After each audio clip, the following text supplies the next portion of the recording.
The silent ruins. The galaxy had been peaceful for 300 years. Commander Zexatal of the Galactic Council surveyed the ruins of Earth through his ship's main screen. The blue planet hung silent in space, its cities dark and empty. No radio signals, no ship movements, nothing. "Still no signs of life, Commander," reported his science officer, a tall being with purple skin and 4 arms.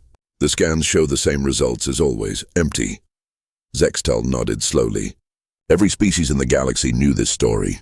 3 centuries ago, humanity had simply vanished. One day they were there, sending messages across space, trading with alien worlds, building colonies on distant planets. The next day, nothing.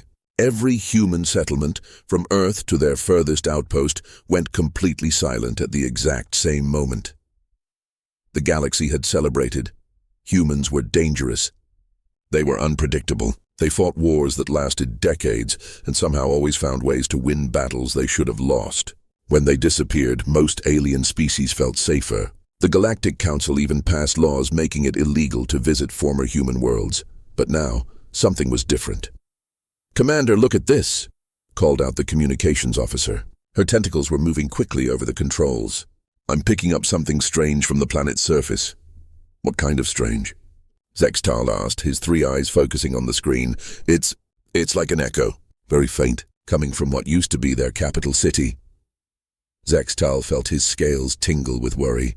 "An echo of what?" "I don't know, sir, but it's getting stronger." On the bridge, all 12 crew members went quiet. They stared at Earth, floating peacefully in space. It looked harmless, dead. But something deep in their alien minds whispered that they should leave. "Now, sir," the science officer said, his voice shaking slightly. "I'm reading energy signatures from the planet. Very small but growing. What kind of energy?" "Unknown, Commander. It's unlike anything in our databases." Zextal had served in the Galactic Navy for 50 years. He had seen plasma storms that could destroy entire fleets. He had witnessed the birth and death of stars. But he had never felt fear like this. "Should we contact the Council?" asked the communications officer. Before Zextal could answer, every screen on the bridge lit up with a single message. The words appeared in perfect galactic standard, written in simple, clear letters. "We remember." The message stayed on the screens for exactly 10 seconds, then vanished. The bridge fell silent. Everyone stared at the screens, then at each other, then back at Earth. "Commander," the pilot whispered, "the planet. It's scanning us back." "That's impossible," Zextal said. "The planet is dead." "Sir, I'm reading massive energy buildups all across the surface. Whatever's down there, it's waking up." Zextal's hands moved to the communication controls. He had to warn the Council. The galaxy needed to know that something was happening on Earth, something that might change everything. But before he could send the message, space around their ship began to shimmer like water. The stars looked wrong. Reality itself seemed to bend. "Commander!" shouted the science officer. "I'm reading impossible energy levels. It's like the planet is reshaping space itself." Through the main screen they watched in horror and amazement as Earth began to glow. Not with fire or explosion, but with a soft blue light that seemed to pulse like a heartbeat, and in that light they saw shapes moving in the empty cities below. "By the ancient gods," Zextal whispered. They never left. The shapes were getting clearer. Figures walking through the streets. Buildings that had been dark for centuries were lighting up one by one. "Commander, we're receiving another message," the communications officer reported. Her voice barely a whisper. The screens flickered, and new words appeared. 300 years of preparation. 300 years of learning. 300 years of becoming something more. The galaxy will remember why they feared us. But now they will understand why they should. The message faded, and suddenly every system on their ship shut down. Not damaged, not broken, just off. In the darkness of the dead ship, floating helplessly in space, Commander Zextal realized they were completely at the mercy of whatever humanity had become. And from Earth, that blue glow was spreading outward, reaching toward them like gentle, patient fingers. The humans were coming home. The Council learns fear. The emergency session of the Galactic Council was unlike any in recorded history. Representatives from 847 different species filled the massive chamber. The air buzzed with dozens of languages as news of the Earth incident spread. Fear hung thick in the room like smoke. Chancellor Mordak, leader of the council, stood at the center platform. His golden skin had turned pale, and his usually steady voice shook as he spoke.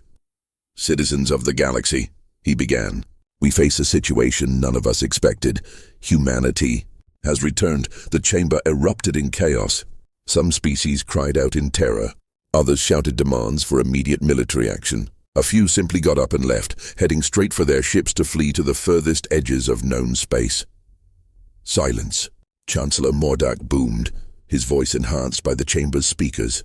"We must discuss this calmly." Admiral Krexnos, the galaxy's top military commander, stepped forward. His massive frame and battle scars commanded respect from everyone present. "With respect, Chancellor," he said, "there is nothing to discuss. Humanity was dangerous 3 centuries ago, when they were just primitive beings with basic technology. If they've survived this long in hiding, if they've been preparing, we need to act immediately." "Act how?" asked Council Member Yeralen from the Peaceful Traders Union. "We don't even know what they've become, Admiral." Krexnos activated a holographic display showing the latest reports from the Earth incident. The blue glow around the planet was clearly visible. "I've studied human history," he said grimly. "They never ran from a fight, never gave up, never showed mercy to their enemies. If they disappeared for 300 years, it wasn't because they were afraid. It was because they were planning." The display changed to show energy readings that made several council members gasp. "These power levels are impossible," Admiral Krexnos continued. "The energy coming from Earth could power our entire civilization for 1,000 years. And it's growing stronger every hour." Suddenly, every screen in the chamber flickered and went dark. Emergency lights activated, casting strange shadows across the room. Then a voice filled the chamber. It was human, speaking in perfect galactic standard, calm and patient like a teacher addressing children. "Hello, Council of the Galaxy." Panic exploded through the chamber. Security guards rushed toward the exits, but the doors wouldn't open. No one could move. They could only listen. "Please don't be afraid," the voice continued. "We're not here to hurt anyone. We're here to come home." Chancellor Mordak found his voice. Who are you? How are you speaking to us?" "We are humanity. All of humanity. We speak to you from Earth, from our colonies, from the space between stars. We are everywhere now." "Impossible," Admiral Krexnos shouted. "We've monitored every system. Your colonies have been empty for centuries." A sound filled the chamber. It might have been laughter, but it was too strange, too layered, like thousands of voices speaking at once. "You monitored what we wanted you to monitor. You saw what we allowed you to see. Did you really think a species that traveled the stars could simply vanish? We've been here all along, watching, learning, growing." The lights returned to normal, but something had changed. Everyone could feel it. The air itself felt different, charged with invisible energy. "What do you want?" Chancellor Mordak asked. "To return to our place in the galaxy. To reclaim our worlds. To show you what we've learned while we were away." Images began appearing on the screens around the chamber. Human cities, but not like any they remembered. These cities floated in space without stations or support. Ships that looked like living creatures moved between planets faster than light itself. And humans who looked the same, but somehow felt completely different. 300 years ago, you saw us as dangerous because we were unpredictable, because we fought harder than logic suggested we should, because we never accepted defeat. The voice paused. "You were right to fear us then, but that was nothing compared to what you should feel now." "Are you threatening us?" Admiral Krexnos demanded. "No, we're warning you. We've learned things while we were away. Things about the universe that no other species understands. We've become something more than what we were, and we're coming home to all our worlds, whether you approve or not." The screens went dark again, but the voice continued. "We'll give you 1 solar cycle to evacuate all non-human settlements from former human space. After that, anyone remaining in our territory will be considered guests, permanent guests. You can't just take over entire systems, Chancellor Mordak protested. We're not taking anything. We're reclaiming what was always ours.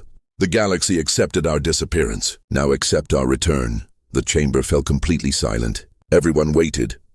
Oh, and Council, the voice added almost gently, send ships to monitor us if you must. But remember, we've had 300 years to prepare for your arrival. You might not like what you find. The presence vanished as suddenly as it had come.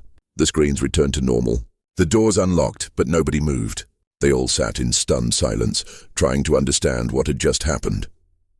Finally, Admiral Krexnos spoke. We need to mobilize the entire fleet. Every ship, every weapon, every ally we have. Against what? Chancellor Mordak asked quietly. We don't even know what they are anymore. Outside the council chamber, in the depths of space, human ships were already moving toward their old territories. Ships that bent reality around them. Ships that traveled not through space but around it.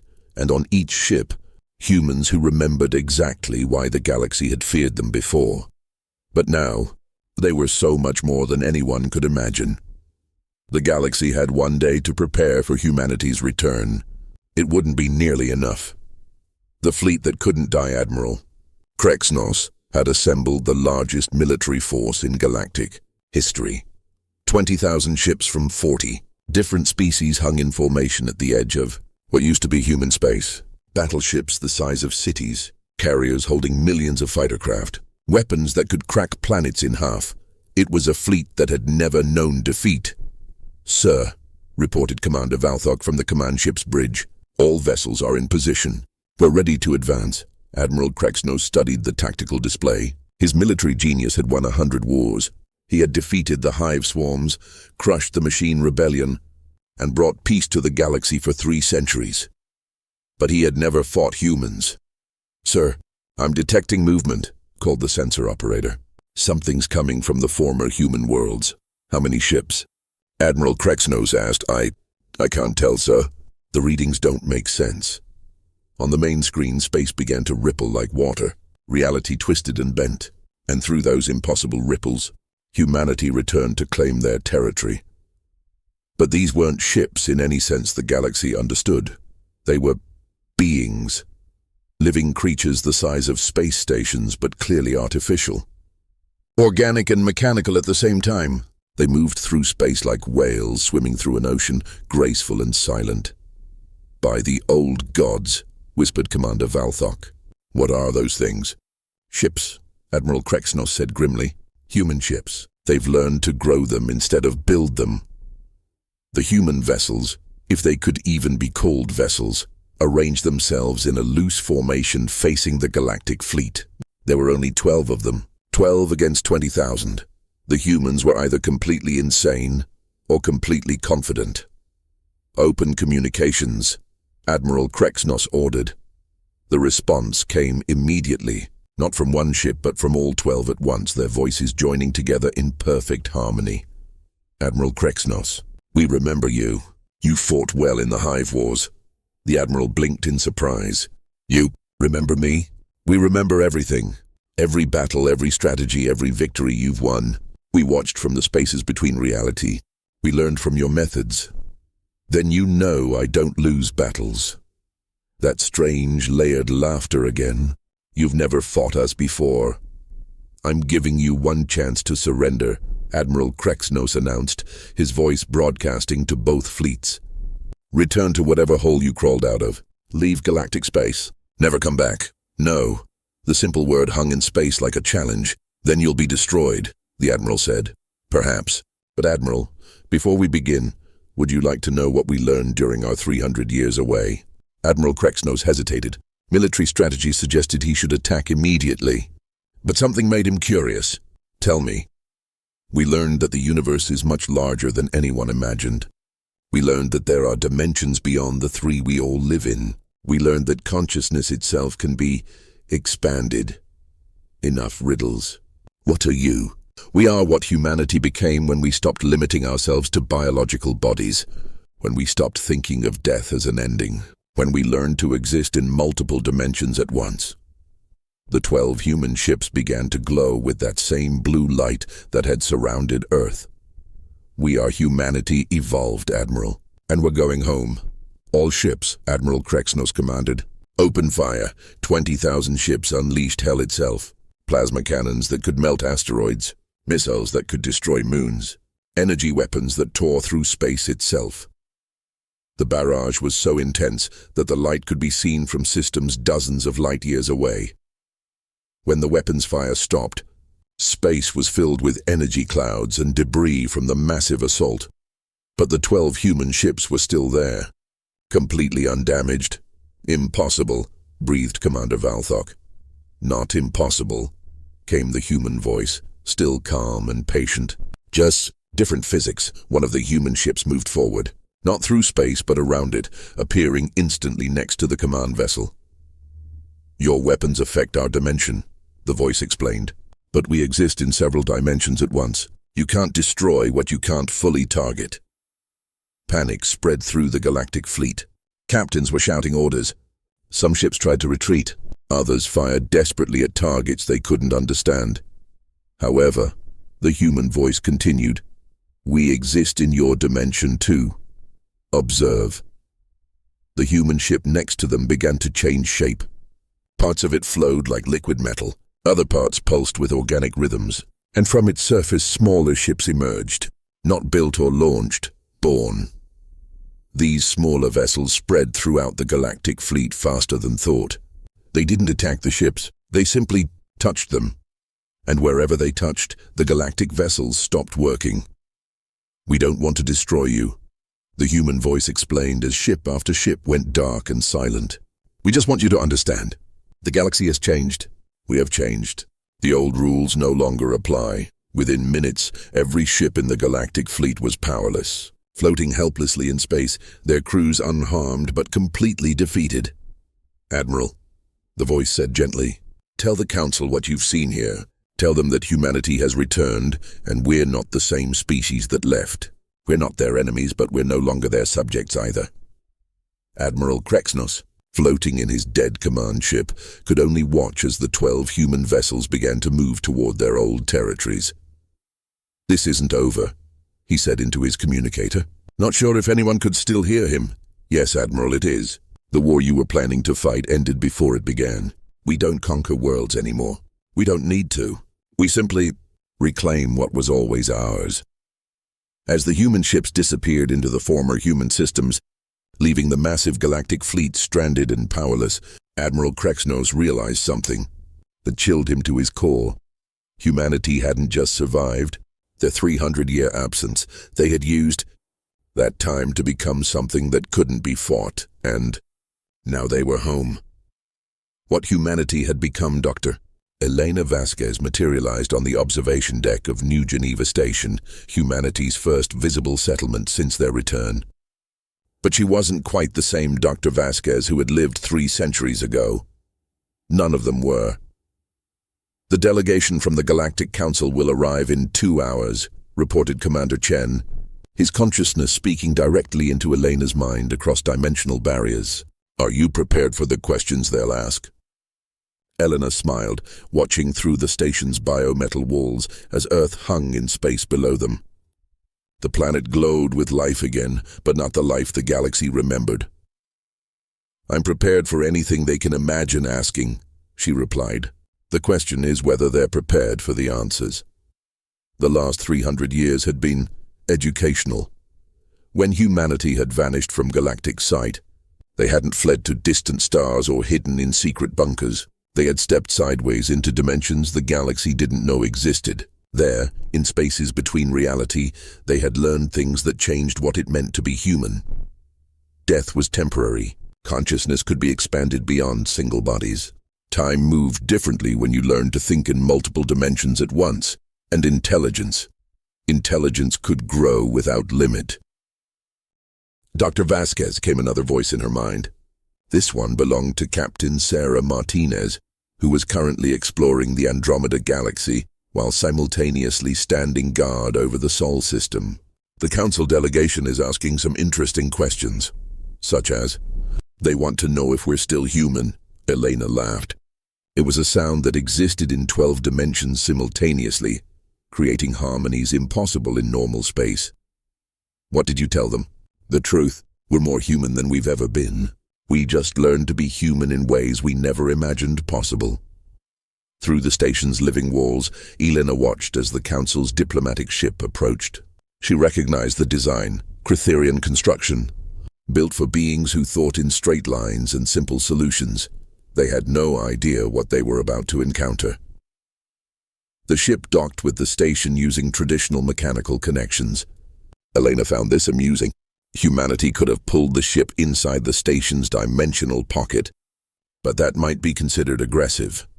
Better to let them feel comfortable with familiar technology. The airlock opened, and the delegation stepped through. 5 beings representing the major species of the galaxy. Chancellor Mordak, Admiral Krexnos, and 3 others Elena remembered from the archives. They looked nervous. "Welcome to New Geneva," Elena said, speaking aloud in Galactic standard. Her voice carried harmonics that made the translator devices struggle. "I'm Dr. Elena Vasquez, humanity's diplomatic representative." "You're human?" asked Chancellor Mordak, his 3 eyes studying her carefully. Elena appeared exactly as she had 3 centuries ago. Same height, same brown hair, same gentle smile. But something in her presence made reality seem more flexible around her. "Completely human," she confirmed, "though I suspect your definition of human might need updating." They followed her through corridors that bent in impossible directions. The station was bigger inside than outside, existing partially in normal space and partially in dimensional folds. "How?" Admiral Krexnos asked. "How did you do all this?" "We learned," Elena replied simply. 300 years is a long time when you're not limited by normal time flow. They reached a conference room that overlooked Earth. The planet looked peaceful, covered in cities that grew like living things and forests that sparkled with technological enhancement. "Where did you go?" Chancellor Mordak asked, as they sat around a table that had been grown rather than built. "How did an entire species simply vanish?" "We stepped sideways," Elena explained. "Into dimensions your physics haven't discovered yet. We needed time to evolve, to learn, to become what we were always meant to be." "And what was that?" asked Council Member Zarakin from the Science Coalition. Elena's smile widened. "Unlimited," she gestured, and the air in the room filled with images. Not holograms or projections, but actual windows into other realities. They saw human colonies in dimensions where matter behaved differently. Cities built inside the quantum foam between atoms. Humans swimming through the spaces between stars like dolphins through water. "We learned that consciousness doesn't require biological brains," Elena continued. "That intelligence can exist in multiple places at once. That what you call death is just a transition to different forms of existence." "You're saying you're immortal?" Admiral Krexnos asked. "We're saying we learned to think bigger than mortality," Elena replied. "Individual humans can still die, but humanity itself has become something that exists across multiple dimensions simultaneously." "Show them the real truth," whispered a voice in Elena's mind. She recognized it as Dr. James Park, who had died in a laboratory accident 127 years ago, but continued his research from a higher dimensional state. Elena nodded. "Would you like to meet some of our citizens who are currently elsewhere?" Before anyone could answer, 3 more humans appeared in the room, not walking in or materializing from transporters, simply stepping into reality from angles that didn't exist in normal space. "Hello," said the first arrival, a woman in a simple white dress. "I'm Dr. Sarah Kim. I died in 2387, but consciousness turned out to be more portable than we expected." The second was a man who flickered between being solid and being made of pure energy. "Marcus Thompson. I'm currently living inside a star in the Alpha Centauri system, but I maintain a presence here for social interactions." The third appeared to be a normal human teenager. "Hi, I'm Alex Chen. I'm actually 157 years old, but I chose to keep this body template because I like being young." The council delegation stared in shocked silence. "This is impossible," whispered Admiral Krexnos. No, Elena said gently. This is what humanity became when we stopped accepting limitations, when we learned that the universe is much stranger and more wonderful than anyone imagined. What do you want from us? Chancellor Mordak asked. Nothing, Elena replied. We don't need anything from the galaxy anymore. We create matter from dimensional energy. We travel by reshaping space. We live as long as we choose to exist. Then why return? Elena's expression became serious. Because this galaxy is our home. These stars, these worlds, these species, they're part of our story. We don't want to rule you or change you. We just want to exist alongside you. As equals, asked Council Member Yiralen. Elena's laugh filled dimensions the delegates couldn't perceive. No, she said kindly, not as equals, as guardians. The room fell silent except for the gentle hum of technology that grew. Like living things, the galaxy was about to learn that humanity's return meant more than anyone had imagined. The new galactic order 6 months after humanity's return, the galaxy had learned to live with wonder and terror in equal measure. The Galactic Council's emergency session was smaller this time. Many species had simply accepted the new reality and focused on adapting. Others had tried to flee to distant galaxies, only to discover that humans were already there, waiting with patient smiles. There was nowhere to run from a species that existed in multiple dimensions. Report, Chancellor Mordak said wearily. He had aged years in the past months, his golden skin now dull with stress. The human expansion is unlike anything we've seen, reported Admiral Krexnos. They're not conquering worlds. They're not building empires. They're simply there, everywhere. The holographic display showed the current galactic map. Human settlements now existed in every system, but not as the galaxy understood settlements. These were living cities that existed partially in normal space and partially in dimensions beyond measurement. They've established what they call guardian posts in every major system, Admiral Krexnos continued. They claim they're there to help, to protect, to guide. And are they? Asked Council Member Yiralen. The Admiral's expression was troubled. Yes, that's the problem. The display changed to show recent incidents across the galaxy. The humans had stopped 3 wars before they started, simply by talking to the leaders involved. They had prevented a plague on Zerion 7 by sharing medical technology that shouldn't have existed. They had saved an entire solar system from going nova by doing something to the star that physics couldn't explain. They're making themselves indispensable, Admiral Krexnos said. Every day, more species start to depend on them. And they never ask for anything in return. What's wrong with that? Chancellor Mordak asked. What happens when they decide we're not worth helping anymore?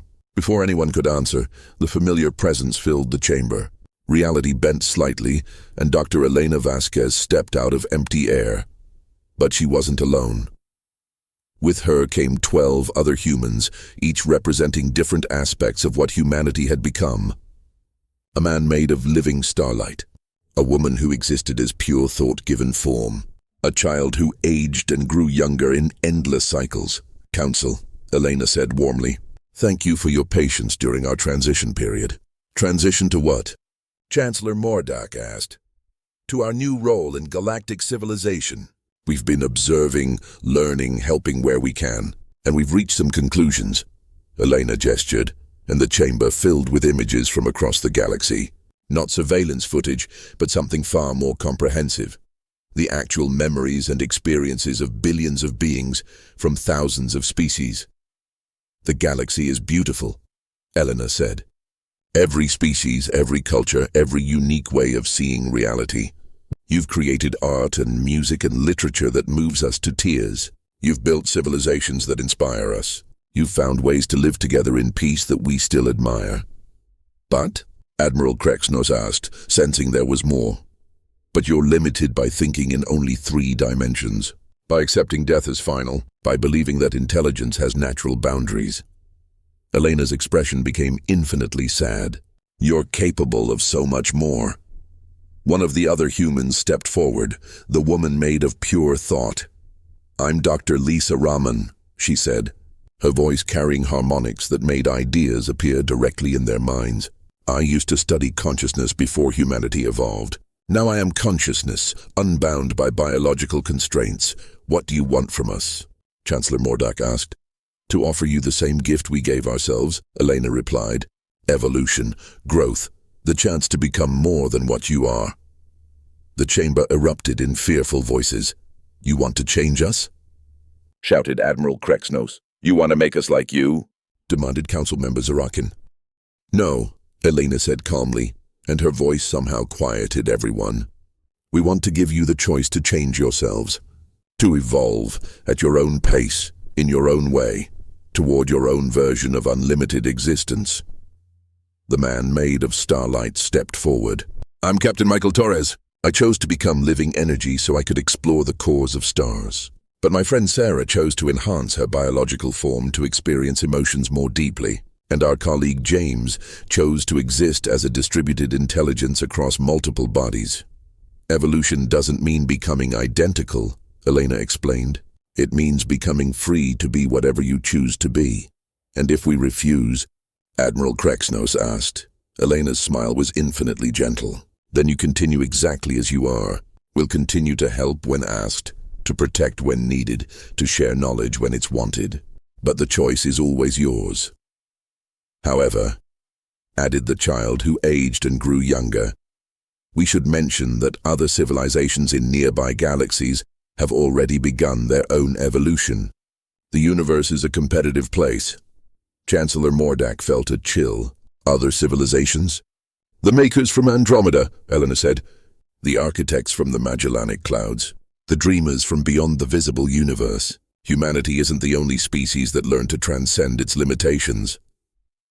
The holographic display changed to show vast structures moving between galaxies. Ships the size of solar systems. Beings that existed as pure mathematics given form. Civilizations that had learned to reshape reality itself. The galaxy as you know it is about to become much more crowded, Elena said, and much more dangerous for species that remain limited to 3 dimensions. You're saying we have to evolve or be destroyed? Admiral Krexnos demanded. We're saying you have to choose, Elena replied. Evolution or stagnation, growth or limitations, a future without boundaries or a past without hope.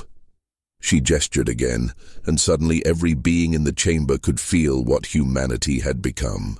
For just a moment, they experienced consciousness unbound by single bodies. They felt intelligence that could comprehend multiple dimensions simultaneously. They touched the edge of existence beyond death. It was terrifying and wonderful and impossible and completely real. When the sensation faded, they sat in stunned silence. That's what we're offering, Elena said. Not for everyone, not immediately, but for those who choose to reach for more than they've ever imagined possible. How long do we have to decide? Chancellor Mordack asked quietly. Elena's smile held sadness and hope in equal measure. As long as you need. We've learned patience along with everything else. The choice will always be yours. As the humans began to fade back into their higher dimensions, Elena paused. One more thing, she said. Whatever you choose, whatever you become or remain, remember this, you are valued. Every species, every individual, every unique way of seeing reality. That's why we came back. That's why we're here. To protect our uniqueness, to celebrate it, to help it grow, to ensure that the galaxy remains as beautifully diverse as we found it. Just more. The humans disappeared, leaving the Council alone with the most important decision in galactic history. Outside the chamber, in dimensions the Council was only beginning to understand. Humanity waited with infinite patience and hope. The galaxy would choose its own future. But now, finally, they had futures beyond anything they had ever imagined possible. And humanity evolved, unlimited, and eternally human, would be there to help them achieve whatever they dared to dream. The end author's note. This HFY story explores themes of evolution, transcendence, and what it means to remain fundamentally human while becoming something greater. Humanity's return to the galaxy isn't about conquest or domination, but about sharing the gift of unlimited potential with other species while respecting their right to choose their own paths forward.